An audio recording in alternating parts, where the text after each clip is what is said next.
Have you ever wondered how the mighty Roman Empire fell? Picture an empire that once stood as a beacon of civilization, its influence spanning from the sun-kissed shores of the Mediterranean to the misty lands of Britannia.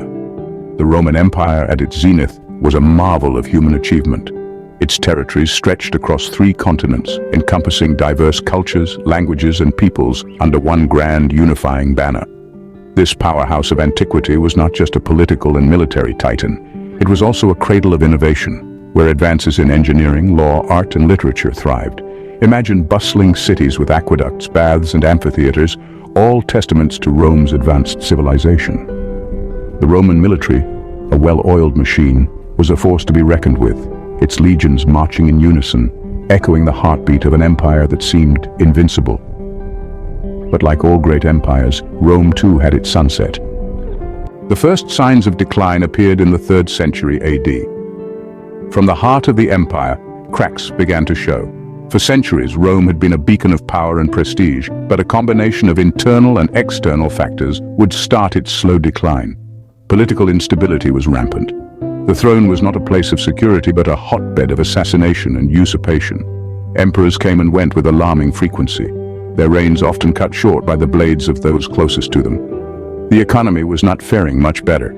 With the empire's expansion halted, the inflow of wealth began to dry up. Debasement of the currency led to rampant inflation, making trade and commerce a precarious venture. Then there were the external pressures, barbarian tribes at the borders pressing in, ever hungry for a piece of Rome's magnificence. And so began the slow, inexorable descent into chaos. However, it was the barbarian invasions that delivered the death blow to the Roman Empire. A wave of relentless invasions by barbarian tribes, particularly the Visigoths and the Vandals, became a constant thorn in the empire's side. These tribes, once considered mere nuisances, grew in strength and ambition, challenging the might of Rome like never before.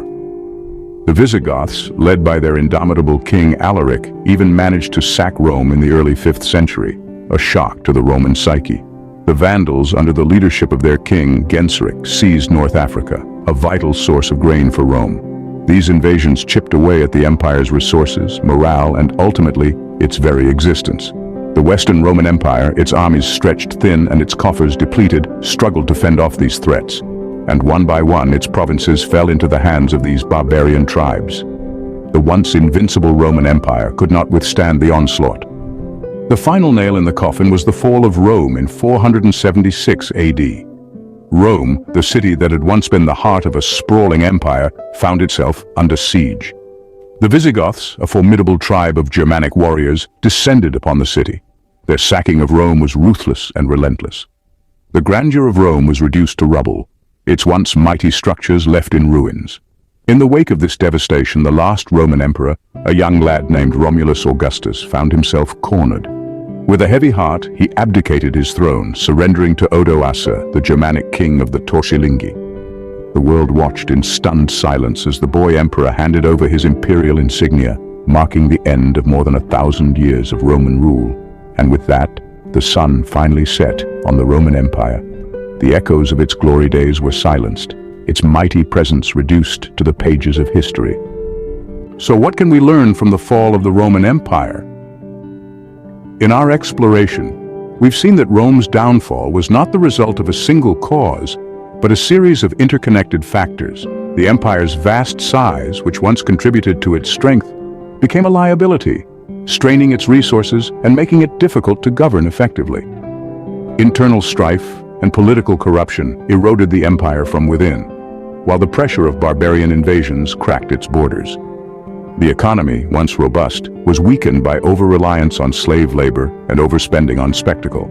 These lessons from history remind us of the importance of good governance, fiscal responsibility, and the need to adapt to changing circumstances.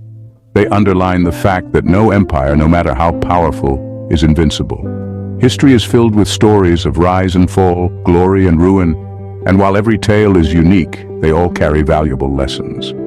History may not repeat itself, but it often rhymes. Let's ensure we learn from the past to build a better future.